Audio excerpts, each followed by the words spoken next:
Subscribe for more historical analysis. Douglas MacArthur entered the Pacific War with nearly 4 decades of military service behind him. He had risen through the ranks of the United States Army, served as Chief of Staff, commanded forces in the Philippines, and shaped the defense structure of the islands throughout the 1930s. By the time the conflict in the Pacific opened, he was one of the most experienced and influential officers in the American command system, with a reputation built on discipline, planning, and long-term strategic thought. The crisis began in early December 1941, when Japan launched coordinated attacks across the Pacific region. The strike on Pearl Harbor severely damaged the American fleet, and Japanese forces quickly moved toward the Philippines, which formed the eastern anchor of American power in Asia. MacArthur understood the strategic situation immediately. The islands were isolated, supply lines were weak, and the Japanese Navy held regional superiority. Nonetheless, he organized his available units into a defensive structure designed to delay the enemy advance. MacArthur's plans centered on withdrawing to the Bataan Peninsula. The terrain allowed for a concentrated defense, and the hope was that a firm stand on Bataan would buy time for reinforcements to cross the Pacific. Those reinforcements never arrived. The United States was still recovering from the initial Japanese offensive. The fleet was damaged. Air power was limited. Logistic networks had been disrupted. The Pacific theater was not yet prepared for sustained operations, and every calculation made in Washington confirmed that the Philippines could not be held with the forces available. By early January 1942, the situation on Bataan had deteriorated sharply. Supplies were running out. Units were exhausted from continuous fighting. Medical conditions deteriorated as disease spread through the ranks.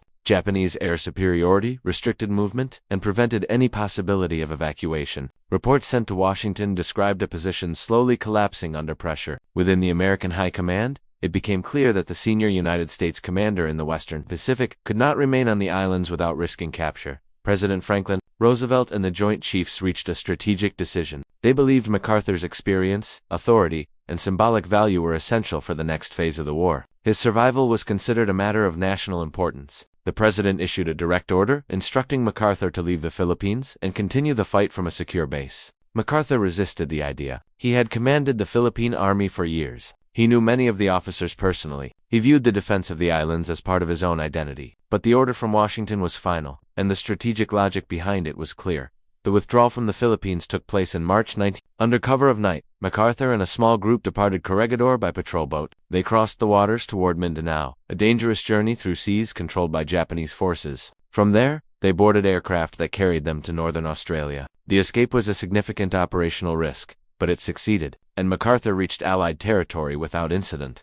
Upon his arrival in Australia, he delivered a public statement that became one of the most famous declarations of the war. "I shall return." The phrase was not rhetorical. It reflected the operational plans forming within the Allied structure. The United States intended to rebuild its strength, establish forward bases, and begin a long advance northward through New Guinea and eventually back to the Philippines. For American and Filipino forces still fighting on Bataan and Corregidor, the statement served as a message that their commander had not abandoned the theater and would eventually lead the effort to liberate the islands. MacArthur's arrival in Australia marked the beginning of a new phase in the Pacific War. The Southwest Pacific area was established as a formal command region, and MacArthur was appointed to lead it. His responsibilities were extensive. He was tasked with halting Japanese expansion, rebuilding ground forces, coordinating with naval commands, and creating the logistical framework required for offensive operations. The challenges were significant. The region was vast. Infrastructure was limited. Supplies had to travel across long distances under threat of Japanese air and naval power. But MacArthur began constructing a strategy based on sequential advances, limited objectives, and the use of combined arms. His staff began analyzing potential operational routes. The Australian continent would serve as the central base of operations. From there, forces would move through New Guinea, secure critical airfields, and establish stepping stone positions that would allow further advances. This approach avoided the strongest Japanese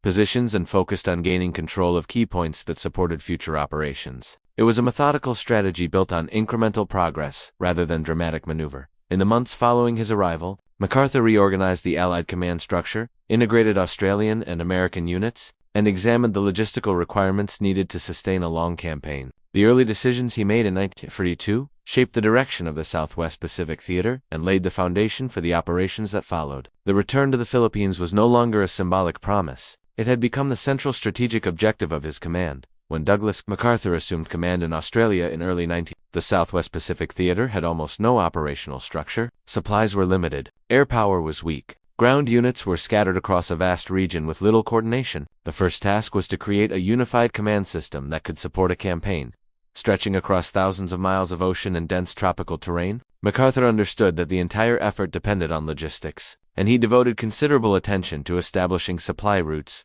transport capacity, and reliable communication networks. The Australian continent became the central base of operations. Ports, railways, and airfields across the eastern coast were expanded to receive American material. Engineers built depots, workshops, and repair facilities. Naval forces established patrol lines along the northern approaches. The objective was simple but demanding: to create a stable foundation from which a long advance toward the Philippines could eventually begin. MacArthur emphasized a steady build-up rather than dramatic action, because every offensive plan required solid support from the rear.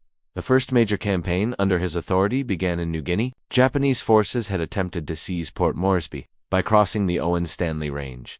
The terrain was some of the harshest in the Pacific. Dense jungle, steep mountains, heavy rain, and the constant threat of disease made movement slow and dangerous. MacArthur recognized that holding New Guinea was essential. If Japan secured the island, Australia would be threatened, and the entire Pacific strategy would be compromised. He ordered American and Australian units to halt the Japanese advance along the Kokoda Track. The fighting was intense and often chaotic. Units struggled to move equipment through narrow jungle paths. Supply lines were fragile and depended on small aircraft delivering crates into improvised clearings. Japanese forces attempted repeated assaults, but they were eventually pushed back as Allied strength increased. MacArthur praised the endurance of the infantry, but also noted that the campaign had exposed weaknesses in planning, mobility, and air support. These lessons shaped the development of future operations. MacArthur's strategy evolved into a method known as leapfrogging or bypassing. Instead of attacking every Japanese position, he ordered Allied forces to capture key locations and leave isolated enemy garrisons behind. The purpose was to secure airfields and ports that supported the next phase of the advance.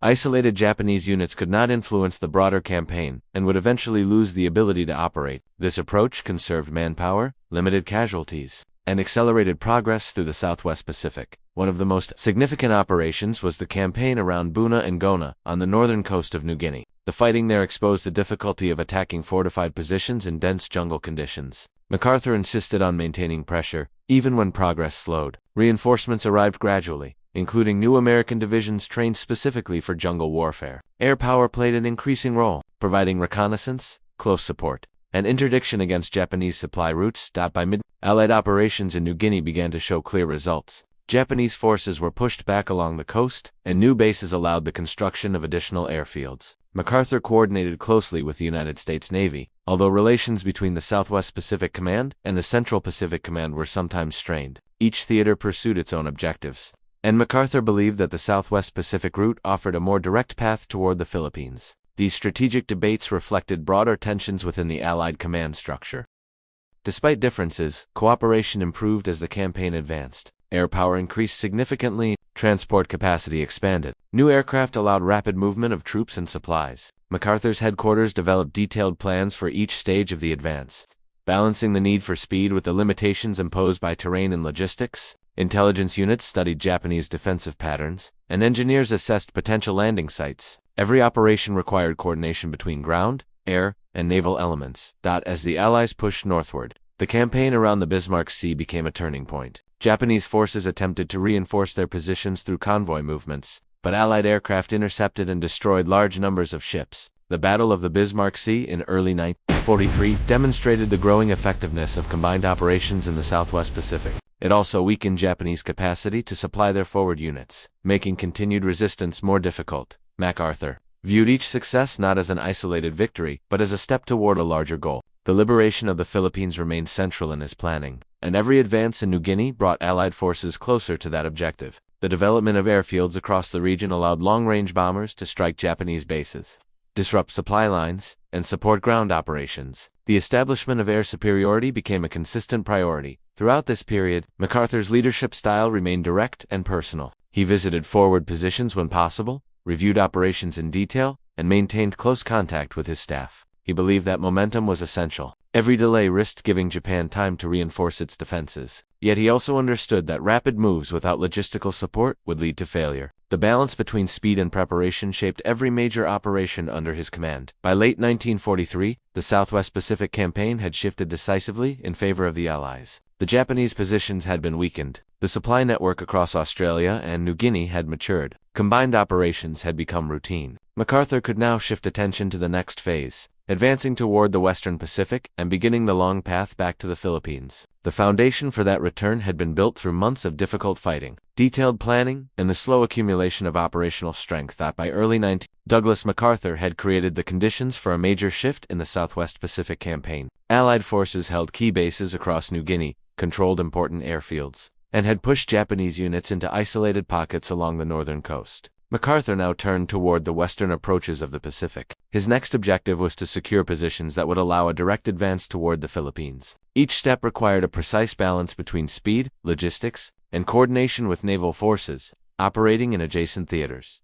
The first major operation in this phase was the advance into the Admiralty Islands. These islands held airfield sites that could support long-range operations and provide staging points for future moves. MacArthur authorized a reconnaissance in force, which revealed that Japanese resistance was weaker than expected. The decision was made to seize the islands immediately. The operation succeeded, and engineers quickly built facilities that supported bombers and transport aircraft. This success shortened supply lines and expanded Allied air coverage across the region. As the Southwest Pacific Command grew stronger, MacArthur intensified pressure on Japanese strongholds in western New Guinea. He used the same leapfrogging method that had defined the earlier New Guinea operations. Instead of attacking every fortified area, he selected specific targets that provided strategic value. Locations such as Hollandia and Atape were captured through combined air, sea, and ground operations. These landings were supported by heavy air preparation, rapid movement, and a firm emphasis on securing airstrips as soon as possible. The capture of Hollandia in April 1944 represented a major turning point.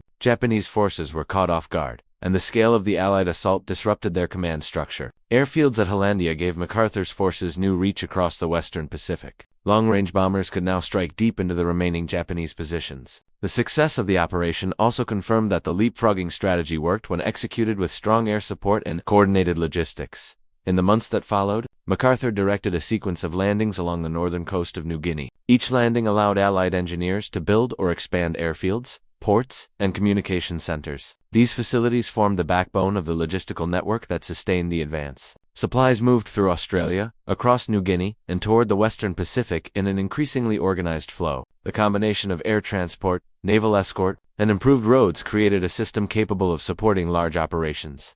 Japanese forces attempted to reinforce their positions, but supply shortages and growing Allied air superiority made their efforts ineffective. Many Japanese units remained isolated in bypassed areas with limited food and ammunition. Some held their positions for months, unaware that the main line of Allied advance had moved far beyond them. This pattern reflected the broader shift in the war. Japan could no longer match the industrial capacity of the United States. Every month, the balance in the Pacific swung further toward the Allies. Throughout 1944, MacArthur continued to refine his strategic plan for the return to the Philippines. Intelligence reports indicated that Japanese defenses were strong but increasingly strained. The Philippine archipelago held critical positions for Japanese communication lines, and its loss would sever their control of the Western Pacific. MacArthur believed that retaking the Philippines would have both strategic and symbolic significance. Strategically, it would break Japanese control of vital sea routes. Symbolically, it would fulfill the promise he had made when leaving. Corregidor. Planning for the return involved detailed coordination with the United States Navy. The Central Pacific Command, led by Admiral Chester Nimitz, was conducting its own sequence of operations across the Central Pacific Islands. While the two commands operated independently, their movements affected each other. Nimitz's forces advanced through the Marshall Islands, the Marianas, and the Palau region. These gains weakened Japanese defenses and reduced pressure on the Southwest Pacific. MacArthur used these developments to support his own timetable, which targeted the island of Leyte as the first major landing point. By mid-Allied intelligence teams, engineers, logistics officers, and operational planners were working simultaneously on multiple aspects of the Philippine campaign. Airfields in western New Guinea were expanded to support long-range bombers. Naval forces assembled transport ships, escort vessels, and bombardment units. Ground forces trained for amphibious operations and jungle combat. The scale of preparation reflected the significance of the operation. The return to the Philippines would be one of the largest coordinated efforts in the Pacific War. As preparations continued, Japanese forces attempted to reinforce their positions in the archipelago.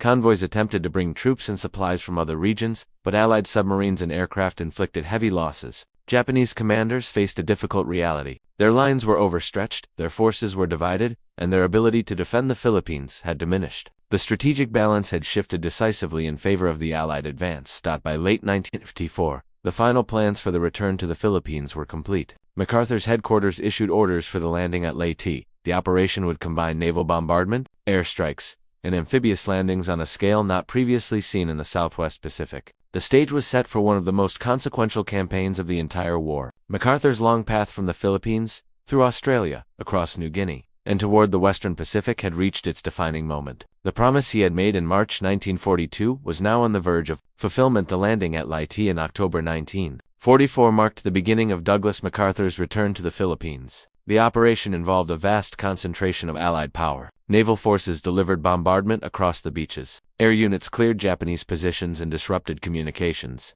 Ground forces moved inland under heavy resistance. MacArthur came ashore soon after the initial landings and announced that the liberation of the Philippines had begun. For many Americans and Filipinos, the moment symbolized the fulfillment of the promise he had made more than 2 years earlier.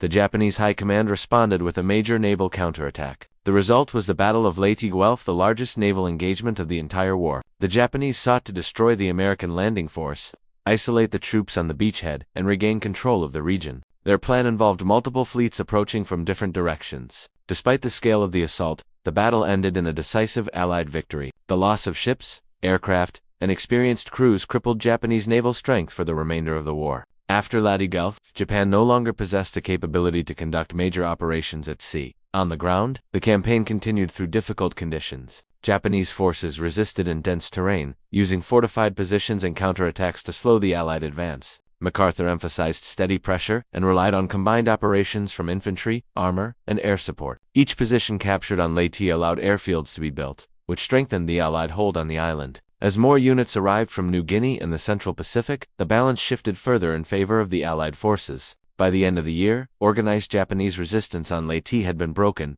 With Leyte secured, MacArthur prepared for the next major objective, the island of Luzon. Luzon contained Manila, major supply routes, and key communication centers. The landing took place in January 19. Japanese forces on Luzon were numerous, but they lacked the ability to move large formations or receive reinforcements. American units advanced through central Luzon and cut Japanese positions into isolated sectors. The campaign was intense, and the terrain presented significant challenges. Despite these difficulties, the Allies pushed forward steadily. The battle for Manila was one of the most destructive urban engagements in the Pacific. Japanese defenders used strong points throughout the city, and fighting occurred block by block. The United States forces moved methodically, relying on artillery, tanks, and infantry assaults. The city was liberated after weeks of heavy combat. The destruction was extensive, but the capture of Manila removed a critical Japanese administrative center and reopened vital port facilities that supported subsequent operations. While the fighting continued, MacArthur focused on the broader campaign across the archipelago. He directed operations in the Visayan Islands, Mindanao, and other regions where Japanese forces still held strong positions. Each operation reduced Japanese control and allowed Allied forces to secure supply routes, airfields, and ports. MacArthur used a combination of amphibious landings, airborne assaults, and coordinated ground advances to accelerate the collapse of Japanese resistance. The campaign demonstrated the flexibility and reach of the Allied command system that had been built over years of fighting. By mid-1945, Japanese forces in the Philippines had been largely defeated. Thousands of isolated units remained in the mountains and jungles, but they no longer influenced the strategic situation. The liberation of the archipelago was complete. MacArthur had achieved the objective that had defined his command from the moment he left Corregidor. His return to the Philippines was not only symbolic, but also strategic. It removed Japan's control of a vital region, disrupted its southern supply lines, and provided bases for future operations. Thus, the fighting in the Philippines drew to a close. The Pacific War itself entered its final stage. Allied forces under Admiral Chester Nimitz advanced through the Central Pacific toward the Japanese home islands. The capture of Iwo Jima and Okinawa brought American forces within striking distance of mainland Japan. Strategic bombing intensified. Japan faced shortages of oil, ammunition, and industrial capacity. The Japanese military leadership prepared for a final defense of the home islands, but their options were limited. In August 19, the United States used atomic weapons against Hiroshima and Nagasaki. Combined with the Soviet Union's entry into the war against Japan, these events forced the Japanese government to surrender. MacArthur was appointed Supreme Commander for the Allied powers and accepted Japan's formal surrender aboard the battleship Missouri in Tokyo Bay on the 2nd of September 19. The ceremony marked the end of the Pacific War and represented one of the most significant moments in MacArthur's career. Following the surrender, MacArthur oversaw the occupation of Japan, His responsibilities included demilitarization, political reforms, economic stabilization, and the creation of new institutions intended to shape Japan's post-war future. Under his supervision, Japan adopted a new constitution, restructured its government, and implemented reforms designed to prevent the conditions that had led to militarization in the early 20th century. These efforts had long-term effects on the political and economic development of Japan. MacArthur's leadership during the occupation was marked by strict control and a clear set of objectives. He insisted on accountability for wartime actions, supported the restoration of civil order, and emphasized stability within the region. His policies transformed Japan into a peaceful nation aligned with American interests in the early Cold War. The occupation became one of the most significant nation-building efforts in modern history. By the late 1940s, MacArthur had become one of the most recognizable military figures in the world. His actions had shaped the course of the Pacific War, influenced the post-war structure of Asia, and defined the United States' strategy in the region. The promise he made when leaving the Philippines had been fulfilled, and the strategic consequences of his campaigns extended far beyond the battlefield. MacArthur's role in the Pacific remains one of the central stories of the Second World War, and his decisions continue to be studied for their impact on military operations, political developments, and global security.